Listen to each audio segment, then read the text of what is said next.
Welcome to Becoming Limitless. This is the podcast for entrepreneurs who want to optimize their life for freedom.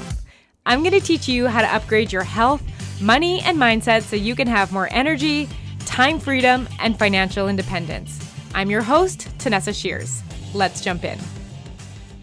Welcome back to the Becoming Limitless podcast. You're going to love today's guest. This is Kate Solo, and she is not only like this super cool athlete, client, and now become friend of mine. She has so much to offer, and she proposed such a cool topic today, and I think you're gonna love it. And Kate, like you've had such an interesting journey. Like in my eyes, like I said, you're a super athlete. I feel like every time I talk to you, you've done something so cool. Like you're like, oh yeah, I just flew over to this city to do a 100-kilometer bike ride in a day. Like so many cool things, and you do these like wild endurance events that impress me to no end. What's also cool about Kate is she has an academic background in psychology, trauma, and cognitive behavioral therapy. She runs a private coaching business, and she's worked with some pretty cool companies, ones we all know, like Precision Nutrition, Equinox, and Peloton.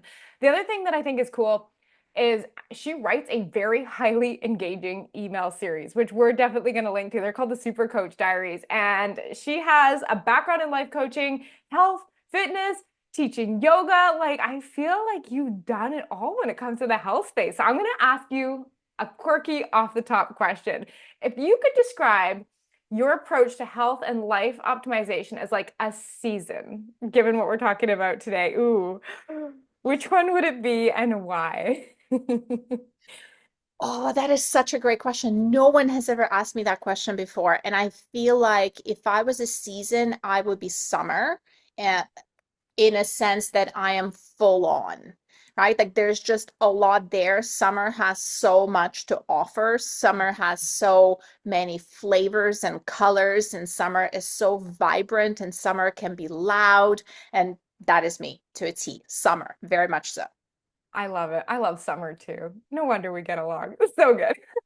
Okay, well, today's topic, what we're talking about is this really unique concept that you pitched me this idea of like, hey, well, going into the cooler seasons, it depends where you live, of course, like that. We're both up in Canada, but especially as you transition to fall and winter, our exercise routines might change, our nutrition might change, but oftentimes we try to like force summer fitness into this box, and I'm so excited to get in and chatting about this because I feel like as humans we used to live with the seasons. We used to eat seasonably, we used to exercise seasonably, but in modern life I feel like we don't do that very much anymore. We don't follow our circadian rhythm the way we used to. So how do you see this seasonal disconnection affecting entrepreneurs specifically, like when it comes to our energy and our productivity? How is this showing up for us right now? I feel like this is especially relevant for entrepreneurs, which is why I really wanted to have this conversation today. Because, I mean, imagine having a job where you're not an entrepreneur. Maybe you are a teacher. Maybe you work for a company. You work Monday to Friday, 9 to 5. You love your job, you don't love your job. But if you are impacted by the seasons, if you start dragging your feet, feeling a little bit more sluggish, fatigued, you lose motivation in the fall and winter, well, hopefully, usually you can limp along. You can maybe function at, 70% capacity, and you might not be doing as good of a job, but you're still going to be collecting the paycheck. So where with entrepreneurs, not managing your energy and your mood and your motivation in the months when you know you slump literally costs money. And I have coached folks through that where it's like, well, I run my business and I know in the winter I start kind of just slowing down. I don't feel like doing anything. So what happens? Well, I don't show up on social media. I don't show up in my business. My weekly emails disappear. And then I sort of reappear in May when my energy comes back, right? Saying, everyone, I am back. Here I am, right? Like that's just, we can't afford to do that in business. So I think that's where it just becomes crucial to have a proactive plan if you know that you are one of many, many people impacted by the seasons. And chances are, like we're recording this, it's September. We're starting to feel shorter days. We're starting to feel less sunlight, cooler temperatures. if you are an entrepreneur, chances are you already know if you're one of those people, if you tend to drag a little bit in the winter. I mean, hey, unless maybe you were born somewhere where there are no seasons, and if you like moved from India to Canada for school or for work, well, you're going to find out very quickly if you're impacted by seasons or not. My point being, you probably already know. And if that's you, well, I think it will really pay quite literally to have that proactive approach to really like winterizing yourself. Like, what is your winterizing proactive plan? Yeah, I love that. And I don't think it has to be like full on seasonal affective disorder. Like we hear about SAD and people experience, more fatigue, higher levels of depression and all this. But I think you don't have to have SAD to experience the slump that comes with the darker days, the colder temperatures. I know over for me here in Vancouver, the rain that never ends and always having wet socks. But I'm curious, how, in your experience, how do our bodies respond to seasonal changes, even if our environment, like, let's say you're an entrepreneur and you're at your desk all day, like that environment is always staying the same, right? Like, how can we be attuned to those changes so that we can optimize our health? Like, what's going on in our bodies? Yeah, that's a great question. And I want to speak to kind of occurrence of this first, because you've alluded to that a little bit. We have SAD, seasonal affective disorder, which impacts usually 1 to 2% of population. It will depend on your geographical location, of course. We are, again, talking about places with pronounced seasons, but 1 to 2% does refer to the severe form of the condition. It's clinically diagnosable condition, and it occurs about as frequently as, say, schizophrenia. So it's pretty rare. But if we actually loosen up the definition a little bit, because you don't need to kind of be in the clinical definition of it, in this severe definition to experience very pronounced changes in mood and energy, then that number goes up to 10, 15%.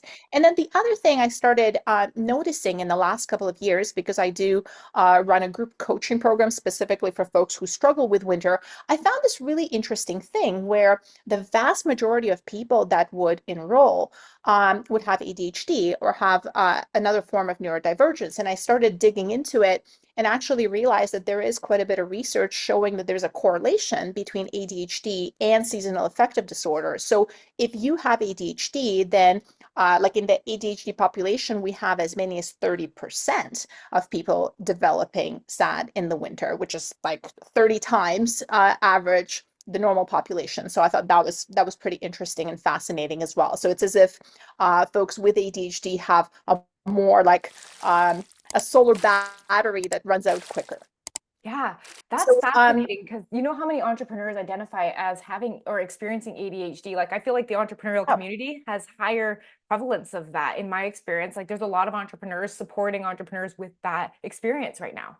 absolutely. Yeah, I found that to be very fascinating connection indeed. So I think when we talk about what happens in the body, and I've used that expression like solar battery, like humans are all solar powered, right? So we never really talk about whether or not you're impacted by seasons, it's how much you're impacted by seasons. And there is that parallel there, like so for women experiencing their menstrual cycle. Some women will go through their menstrual cycle from year to year to year. They have no idea what phase they're in. They don't experience premenstrual cravings. Like they just sort of float along. It's not that they're not impacted by the hormones ebbs and flows. They're just not as impacted.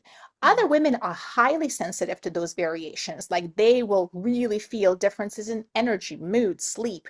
So we're really seeing that same thing with seasonality, right? You might be kind of even keel throughout the seasons. You're like, yeah, just dress warmer, whatever. It's winter, it's summer. Or you could be really hitting those highs and lows. So what we're seeing just in kind of humans in general, you have so many changes that are happening, like with the shorter, with a less amount of daylight that we're getting and with colder temperatures. So we have some hormonal changes happening where we might see like a drop in serotonin, explaining some of the kind of drop in mood.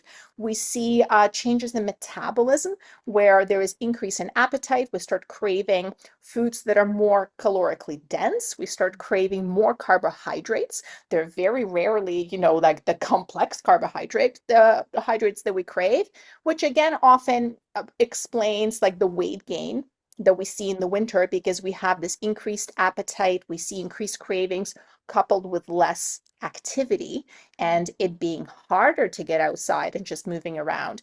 The energy levels are often associated with just like changes in the circadian rhythm, where you might feel less energetic. That tends to be associated with less light. Like we usually say, like light can act as that little like pick me up when you go out in the morning and you get that dose of bright light. It feels so stimulating. And then the opposite is true. We have changes in thermoregulation where body has to change harder has to work harder in the colder months to maintain like body temperature. We know that immune function drops. You have less vitamin D. Sun tends to be the major source of vitamin D for folks. So viruses are more transmittable. We spend more time indoors, like closer to other people. All parents know exactly what I'm talking about with a cold season. We might remember in the pandemic times a couple of years ago where it was really the winter and the colder months where the rates would really spike. Like that's when we would see most transmission happening. So those are just some of the changes, but you notice how systemic they are. Yeah, you know what? Two things popped out. One thing I was thinking when you said the hormonal shifts, like that increase in day darkness as well, like not just the temperatures, but the darkness, that promotes like a higher levels of melatonin, right? And that does something that makes us feel sleepy. But the interesting thing is, I've had clients before where I've discussed men specifically, and they'll come in and they'll be like, I got my testosterone tested and it's lower. But testosterone is directly affected by melatonin, right? And so the sex hormones are all integrated into this. So, like, measuring these hormones in summer and winter is not an apples to apples thing, it's apples to oranges. But that also got me thinking about what you were saying when you were describing like the changes in desire for carbs and weight gain and lower activity. Like, it's interesting. This almost reminds me of like what our lives could have looked like pre-electricity, pre like modern society, like when we were like, if we want to go back to like caveman, so to speak, is like that seems like it integrates very well with that lifestyle. And it's a bit of that primitive change that's still built into us, despite us trying to kind of force our lives into these modern boxes and jobs and stuff like that. Hey, it's kind of interesting. Well, I do think that what you speak to here is great because this linearity is contrived, right? Like so any linearity in a human life is contrived. There are seasons and there are chapters and there are ebbs and flows, just like our energy goes up and down throughout the day. Or, again, for women especially, like you see fluctuations over the course of the month. It's only natural to see fluctuations over seasons, months, and years. So to expect anything else is actually pretty misguided because that's just not how we're built. So you're speaking to like kind of the caveman times, and I'd argue we don't even have to go that far. But if we were to consider like the agricultural societies, like if we were living on a farm, 200 years ago, we would be very much driven by the seasons in terms of our activity level and whether or not we're outdoors or not. I Yeah. mean, like my partner is in contracting and landscaping, so his work is actually very seasonal, right? To this day in 2024, where he's outside 12 hours a day during the spring, summer, and then kind of like pack up the tools, right? Like, and it's much more indoors, and it's maybe kind of paperwork, design work, more client work that is desk work, which is actually like a very natural, like there is a bit of that on season, off season that athletes have. I think that's great. I think that's actually quite natural to do that versus expecting, like, hey, I'm in the same cubicle Monday to Friday, 9 to 5. The lights are the same because they're artificial. I'm expecting myself to have the same breakfast every morning. And my God, smoothie hits different in February. Like, it just does not. That's right. Like, just does not. And we do kick ourselves sometimes. Like, oh, well, I'm eating so healthy in spring, summer. Well, what do you mean by healthy? Are you somewhere where fresh fruits and vegetables are available in spring, summer? Because that's when they grow. Well, of course it's easier because if you live in Ontario, it would be pretty hard to be excited about a tomato salad in February. Those tomatoes look so sad and so depressed coming all the way from Mexico, right? Like, so it's just kind of considering like our expectations unreasonable, given that we were always meant to be seasonal. Yeah, this is so interesting. When you were saying that, it actually made me think when we were in Panama from January through March of this year, like there was readily available pineapples and grapefruit and all of these foods that were fresh. And I just loved the fresh fruit. And I'm not normally a fruit in the winter person. I'm not normally even a fruit in the summer person, but it was something about the sun, the consistent daytime hours, the freshness of the fruit. So, okay, in the name of looking at us, we've now kind of established we are cyclical beings, meaning day cyclical, monthly cyclical, nutritionally throughout the year, our energy and all of that. So let's dig into this a little bit more. So let's talk diet and food. What shifts do you recommend that we make, especially as entrepreneurs, that we can do during those transitions to colder months, especially if our focus is energy, clarity, all of that kind of stuff. Like, let's talk about examples of how eating can change during these seasonal transitions. Well, I think of it as what makes sense to keep and what makes sense to change, right? Because if we were to think like what makes sense to keep, definitely focusing on protein intake, and especially if you are in North America or Europe, right? Like chances are your access or your taste, right? Like the way that proteins that you mostly consume taste, that's probably not going to vary or fluctuate a whole lot with the seasons. So we're not like suffering loss of taste and nutrients. So focusing on protein intake, focusing on healthy fats, there are definitely reasons for that. Like fish oil is part of my like winter stack, and I'm the person that hates supplements, so I tend to stop taking it as soon as spring hits. But protein, healthy fats, that's something that we keep. That's something we continue focusing on. That's probably what we focus on year round. Definitely keep it, intentionally keep it. In terms of what makes sense to shift, the most obvious shifts are from cold to hot and from raw to cooked. So just think of like what that means. Notice we often make these shifts pretty instinctively, like back to our like smoothie example, right? Like it just starts tasting better. Like chili is more appealing. The pumpkin soup is more appealing in October, right? And like you're my mom and you cook soup no matter the season, and it doesn't matter if it's 30 degrees outside, right? Like there's always soup. So you might enjoy something cold like a fresh salad in the spring, in the summer, but in the fall, it becomes something else. And I think this is where the key is. It's the intentional shift. It's not just the loss of. So I think of it as kind of parallel when folks shift away from eating animal products to becoming more plant-based. So one of the most common mistakes when people make that shift is that they just take the meat out. Mm. Like it just take it out. I no longer eat meat. It's like, okay, great, but you took this out. Like you need to replace it with something. Can we intentionally add plant-based proteins, legumes, like tofu, right? Like, so same thing happens here. If I'm eating smoothies and salads in the spring and summer, and then fall hits, and I'm like, well, I don't want smoothies and salads anymore. Let me just take them out. Okay, but what takes their place? Mm-hmm. Is it now crackers and gummy bears because I'm just tired and I'm not motivated? Or am I intentionally replacing those cold foods with hot foods, equally as nourishing, Mm-hmm. equally as healthy, equally as vegetable and fruit heavy, perhaps, right? And how am I shifting from cold to hot, from raw to cooked? Yeah, this is really interesting. I'm wondering this. I know you mentioned earlier that we have that increase in carbs, and I'm just thinking about wintry foods that I love. Like for some reason, like I said, it's chilies that are great, it's pastas that are great, it's casseroles and lasagnas and stuff like that. How do you balance that, or maybe do you balance that if we have a goal of like, say, having a like a low to moderate whole food carbohydrate? Because everyone's bodies are different with carbohydrates. Like my body does tend to tolerate carbohydrates pretty well. But I've also got clients where it's their metabolism, they just don't tolerate as well, or it affects their blood sugar on a different level. How would you make this seasonal transition? Because it does sound like they are more like heavier, denser carbs in the winter. Like, what can we do to, if we want to maintain the style of eating, but still transition the type of foods?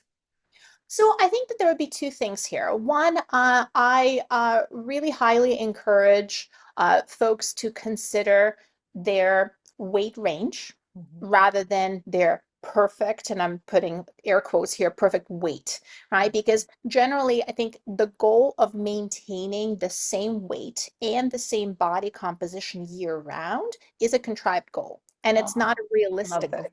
So, and that range might be different for different people. It's probably not 30 pounds or even 20, but for most people, depending on your height, on your size, on how easily you gain or lose weight, that range is probably somewhere between like 3 and 7 pounds. I was going to say 5 to 7. That's funny. Yeah. Yeah, so that's kind of the range, right? So that means that quite naturally you will expect to pick up a couple of pounds in the colder months naturally. Like that's just what the body wants to do. And you will notice that it wants to do that through decreased activity and some of the heavier foods. And usually in the spring, summer, those same couple of pounds that you have picked up will then go away quite naturally, right? So one caveat here, we consider the range and we allow a little bit of fluctuation and flexibility so we can go with the seasons and not like against it, like really forcing control, like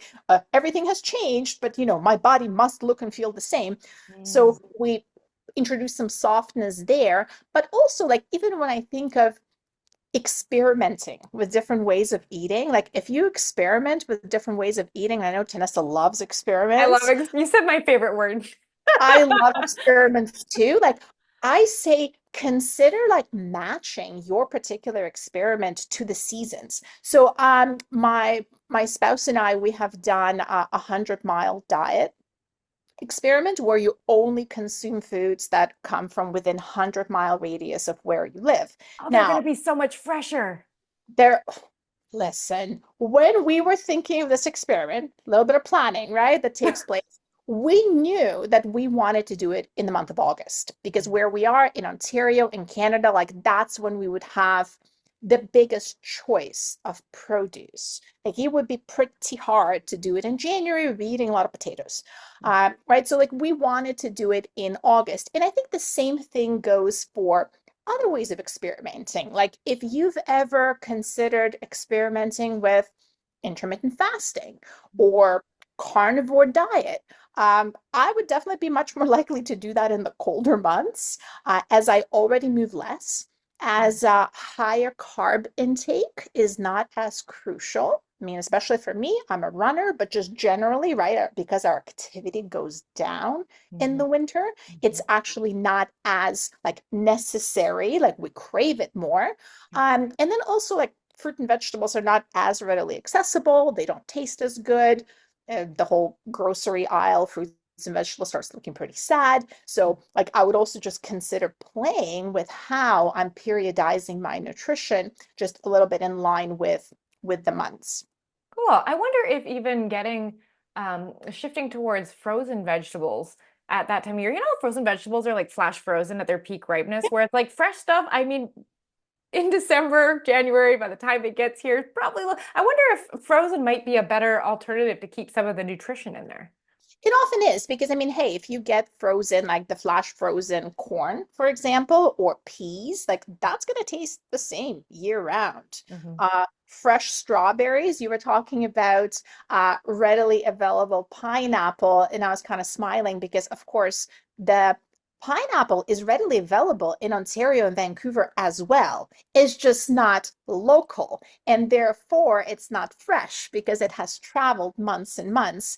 And traveling can do that to you, or it spoils certain foods for you forever because once you've tried, a fresh pineapple in Panama, no pineapple you can buy in a Canadian grocery store And will ever compare. pears. And Oh, pears. I don't know why they just got ruined for me. But yeah, uh, what's interesting? Almost looking at like if you were just to go to your local farmers market. I know here in the city that we're staying in on Vancouver Island right now, they have a year-round farmers market. It would be interesting if you were like in a city long term to see what produce changes at the farmers market over the seasons. Because if it's local, it'll always have to be somewhat more in season for where you're living.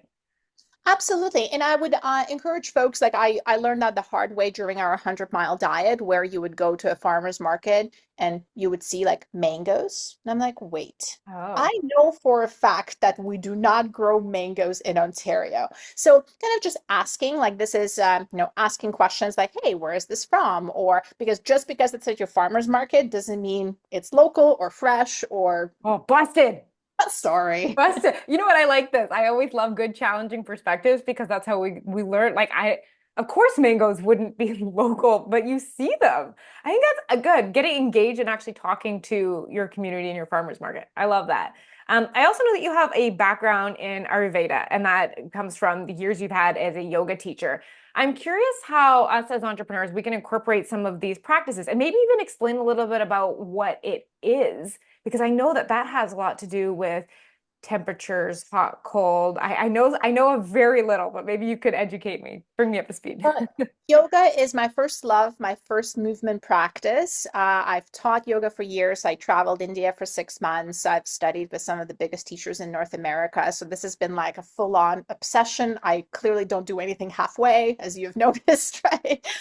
So I was in the rabbit hole pretty deep. And by deep, I mean like I was studying Sanskrit at some point, which is a language that 14,000 people in the world speak, right? So yoga and Ayurveda go so well together. Ayurveda is essentially like a traditional system of medicine or healing, and they both share the same roots in like the ancient Indian philosophy. And so Ayurveda is thousands of years old, and the biggest like focus of Ayurveda is balancing the mind and the body, right? So the idea in Ayurveda is that we all have these different, we're made up of the different kind of energies. And as our external environment changes, we should be eating different foods in order to help us balance those energies. So you will see recommendations in like Ayurvedic books or from Ayurvedic practitioners to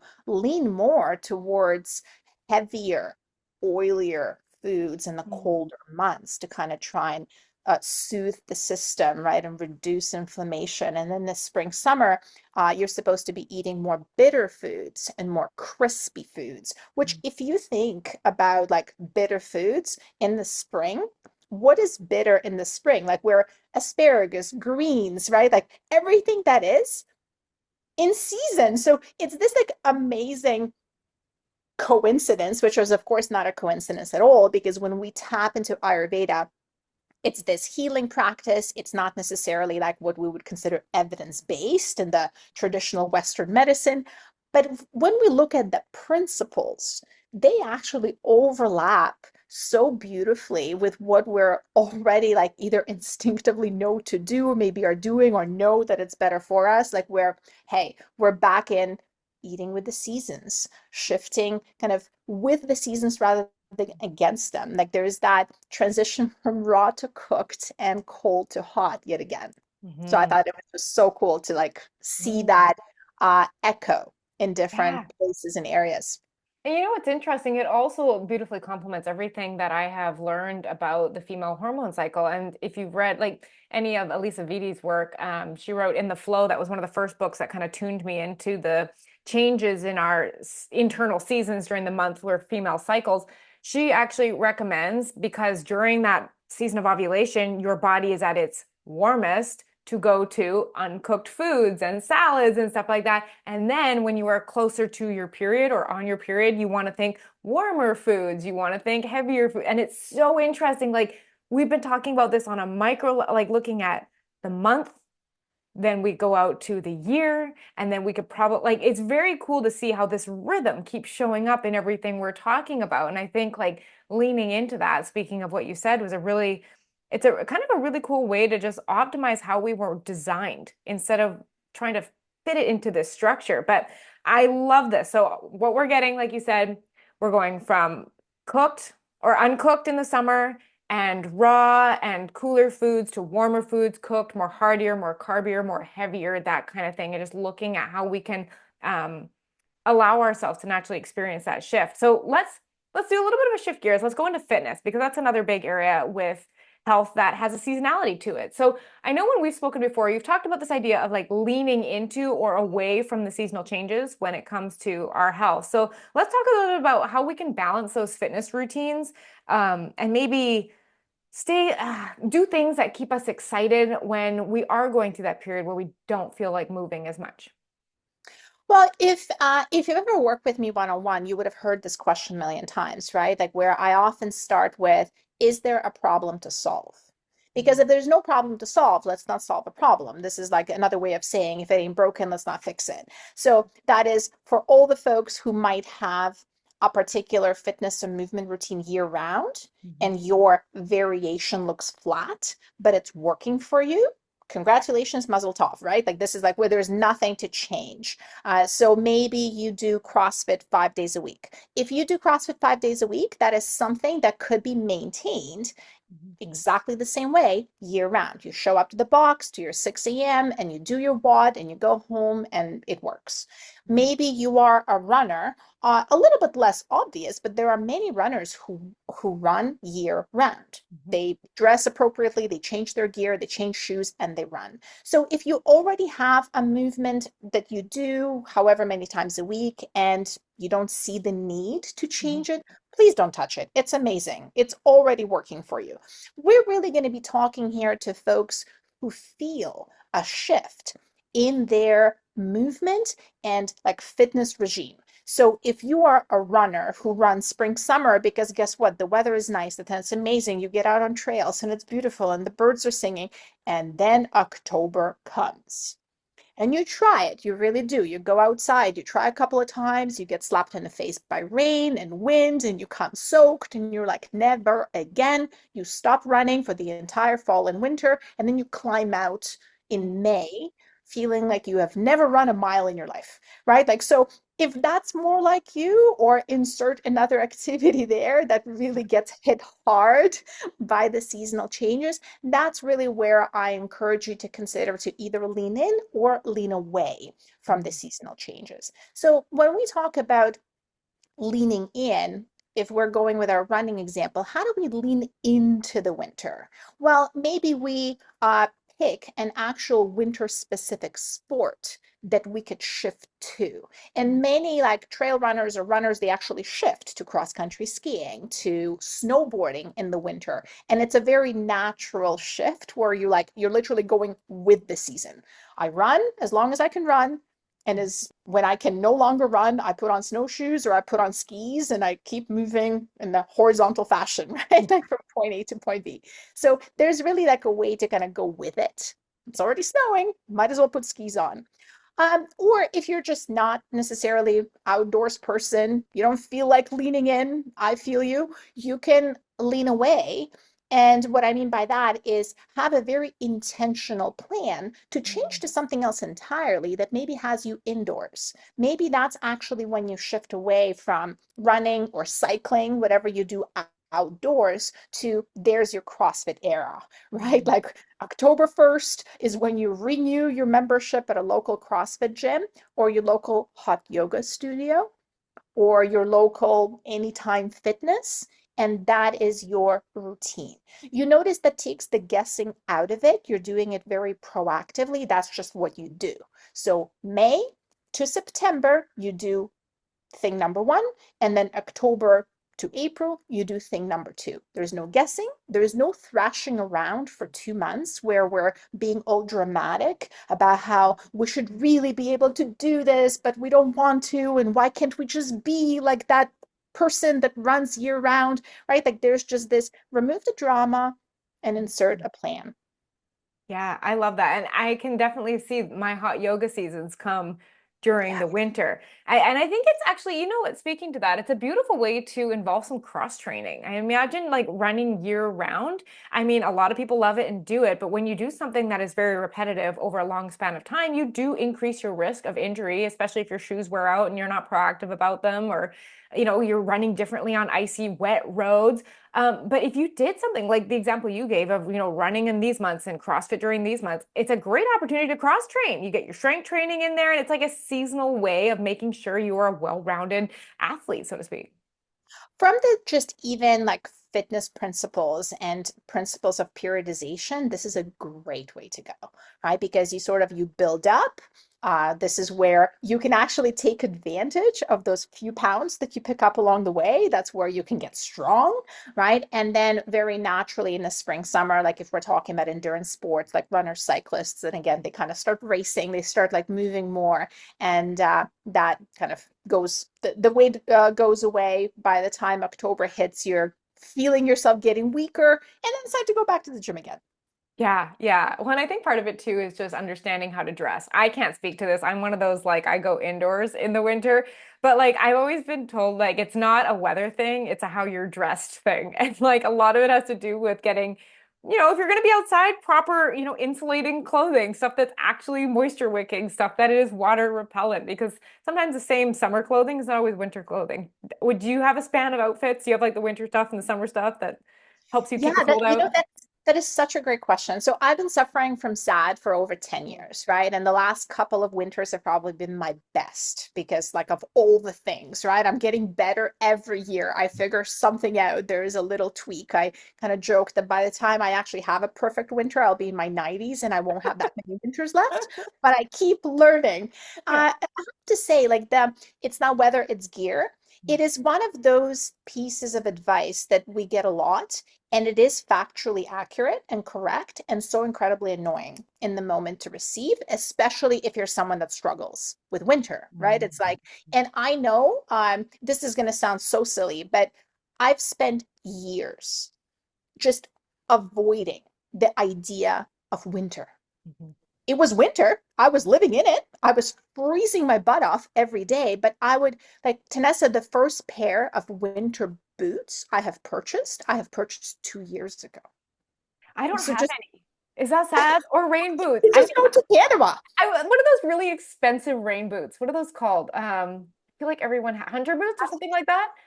I keep Hadley's or there's something like that. Hadley's. I keep seeing them come through Costco, and I'm like, not this year. Like, I don't know why I'm like that too. You resist winter. You're in Ontario. You guys get a different version of Yes. winter. We Well, just get soppy wet socks. Like that's what in we. my mind, it was like I already don't like winter. It's like a waste of money to buy gear for this season I don't even like, That right? Like spans so 9 months of the year.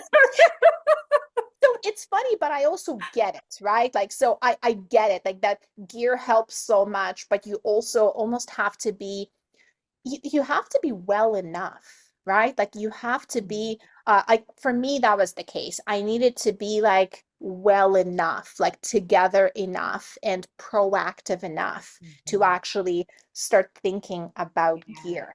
Gear makes such a difference. But again, I spent years wearing like little tiny running shoes and being so angry in the 10 feet from my house to the car. And then I would sit and I would shake in my car, but I would refuse to wear a hat, right? Like it's ridiculous. But I Yeah. was also just kind of in that headspace of like, you need to, in order to actually take the steps, you also have to have the mood and the energy to do that, which is one of the reasons I feel so passionately about doing that proactive work. Yeah. It's the September and October when the weather is often so lovely. Like we've Mhm. had sunny, sunny days. It's amazing. So it feels a little counterintuitive. Like I don't want to think about the winter. But then if you are someone who's impacted by the seasons, by the time you're actually impacted by them, Mhm. you might not have the energy to take the steps. Yeah, I love that. So this is going to be coming out early October. So if you're listening to this when this goes live, like this is a beautiful time. If you are one of those, let's say not such a big fan of the winter, time to start proactively thinking about that. Like last year was actually you wouldn't believe I live in Vancouver. Last year was the first year I bought a rain jacket. So you get it. I'm out there in like my Lululemon sweaters, like under my, I've got the winter, of course it's Lululemon, so it's probably not the most insulating, but was my winter jacket. Like to get one that actually is rain repellent. But it's funny while you were speaking, I wouldn't doubt you're probably one of these people too. Are you one of these people that in the winter you sit in the car by yourself for an extra 10 minutes with the heat blasting because you're like, I don't want to get out of the car. Oh, That's wait, my favorite time. so sometimes there are days when I have to take a hot shower before I go to the gym. So I will like gather up Cloth. courage. Yes, to get into the cold car, and I will often ask my husband to go outside and start the car for me. Aw. So, because I have such trouble just regulating body temperature too. Like I get cold very, very easily. So like Yeah. it's definitely like it's work. Like Yes. it's work living through winter for me. Yeah. So now I'm curious, what are some strategies that you use personally? Like the hot shower before going out, been there, love that one. Let's just talk, let's expand it back out. Food, fitness, other things. What are some things you do to help you stay energized or healthy into the winter seasons? That maybe things we haven't talked about yet. So what I do, and are you asking kind of personally Yeah. or like okay. Yeah. So for me, there are a couple of things. I use a couple of milestones in the year to Mm, give me like a little signal that it's time. So mm, my birthday is August 25th. And for me, like my birthday is in the summer. It's firmly in the summer. But it also acts as a bit of a milestone because once my birthday has passed, it's like time to winterize. Like it's time to start thinking ahead. mm, So I use that little like cutoff. And I think you might also start paying attention and notice what that cutoff is for you. I've been paying attention enough years to know that for me it's Halloween. Halloween carries very specific significance for me because for some reason where I live, September, October can be lovely, amazing, like almost my favorite season. If I didn't dread winter so much, it would be my favorite season. But Halloween, with no fail, it's miserable, it's raining, it's dark. All the poor kids have like all the freaking Garbage coats. bags over their costumes. Right. And that's the day when I first start having these thoughts of like, oh, I'm so sick of this shit. Right. And it's like October. So in some ways, I actually have to prepare like before Halloween. Now, Mm, if you reflect on your own experience, you might be totally fine until like Christmas. Because a lot of people like look forward to Thanksgiving, they look forward to Christmas, and they don't hit that like low mm. until first couple of weeks of January. Like there tends to be those two subgroups, like the as soon as it turns cold and dark, or it's the post-holiday slump. Though Mm, that's kind of like the, let's call it the later onset folks. yeah. So like figuring out which one you are so you can put steps in place. I also do a round of blood work at the end of the summer to specifically kind of check on everything, but more specifically check on vitamin D levels and then top up before I go into the fall winter so I can then take a maintenance dose throughout rather than kind of try and elevate it. Yeah, you know what? I love what you when you were talking about the oh my gosh, just lost my train of thought. What was the example you just gave of something that helped you prepare for winter? It was the big thing you just mentioned. My birthday milestone. That's it. My birthday is a milestone. My birthday is January 31st. Ooh, So I look at that as the dip of the year. Like yeah. we've gone through the rainiest, snowiest, coldest part of the year, and as soon as my birthday hits, we're going back up. And so that's such a Okay. great way to look at. But yeah, I always look at my birthday. I always call it. I mean, it's not the nicest way to talk about your birthday, but I call it like the armpit of the year. It's just like, wow. Like, and then after that, like it's summer's coming. Like, Well, see, that's actually interesting because in my experience, what I found there could be like a really sticky portion there because in my head, March is spring. Right? Like because like I grew up in Russia, so 8th of March is International Women's Day, which you may or may not know, right? Like so International Women's Day was always celebrated with like tulips, and it was the day of spring, right? Like spring. Meanwhile, there's snow everywhere. So mentally, I'm thinking like, oh, we just have to get through February, just have to get through February. Then March 1st hits, nothing changes, and we often still have 2 months of winter to go. I mean, I'm yeah. sorry to tell you this, but some of the April days, like depending where you are, if you're like Mm. in Michigan or Wisconsin or Ontario, like you still like we still have ways to go. So I have definitely found myself like it's like, oh, January or February, we're done. I literally stopped taking all the things. I stopped doing all the things, and then I go down hard. I love that. Don't you love you? We love these things that we notice about ourselves. Oh, it's so good. Kate, this has been such a fun conversation. I think it is such a unique topic that we don't ever talk about. We all are semi-aware that it's going on, But I think this has been such a really cool way to allow us to reflect on how we want to go through winter. Do we want to winterize ourselves or do we want to go indoors? How are we going to shift our food? Do we want to shift our food? What's this going to look like? And to most important, the thing that you said, I have my own coaching version of it. My question is, does this have to be a problem? You had some other version of that, but asking yourself, like, these might be great changes to make for you. If you find that something's not working, you're losing the motivation, you don't feel like eating the salads, and you think there's something wrong with you, there's not. It's called you're a human and this is how you're supposed to do it. So I would love for you to share where people can get in touch with you after this episode if they want to know more about working with you or your coaching program or they just love you. Instagram is probably the best place. It's at K underscore my last name, which I will save everyone the effort of spelling, and Tanessa can link to it in the show notes. It took me 3 times to start this episode, and I need the short version. Why don't you try and pronounce that one more time for everyone? Come on, let's do it. Solovieva. Oh, you did it! See that? Not the pressure this time. Yes, beautiful. So it's that. So find me on Instagram. Tanessa's going to link to my Instagram account and come on over, say hello, and we'll talk about winter and winter strategies or just complain. Yeah. That's fine too. Complain about the winter. Tell us how you get through the winter. And I think one other thing, how can we find your Super Coach Diaries? Because I see Kate posting all the time. The amount of replies that you get to your email newsletter literally makes my brain melt out my ears. Like tell us about it. Where can we find it? If you want to hear from Kate on, what is it, a weekly basis that you're doing this? Yeah. So the Super Coach Diaries is my weekly story-based newsletter. So people have kind of said that they're more letters than newsletters. So they're very much story-based, and I use them as a little nudge from consideration to action. And you can subscribe to those actually from my Instagram account as well. So you will find everything there. You'll find matrix themed photos. That will be it. Yeah, hop on. So good. Thank you so much for joining us on the podcast today. And we will talk to you guys next time. Bye. Want to know more about the Becoming Limitless program? Everything you need to know is linked in the description. You can head to my website at tanessashears.com to learn all about the program.